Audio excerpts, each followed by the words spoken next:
Andito kami sa Japan. Titikman namin yung kanilang ramen. Ayan, no? Ayan, no? So, nag-inquire kami for franchise. Alam niyo naman, siyempre, kailangan humanap ng mga racket. So, nakita ko yung dalawang to. Kanina ko pa hinahanap. Ayan, no? Bumili na sila ng kanilang mga, ayan, no? Ramen.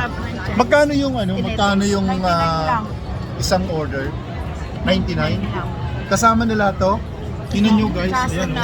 Oh, may chaso. Wow, grabe. Tikman natin ha. Sabi nung kasama ko, masarap daw. Pwede. Ano masasabi mo?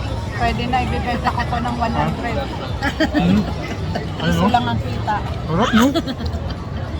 Harap. Pwede ba ikaw naman humawak nito? Hawakan mo yan. Oh, sobrang sarap. Thank you and enjoy the show. Uncle John, Good day to all. Keeping our sun guys. nag-inquire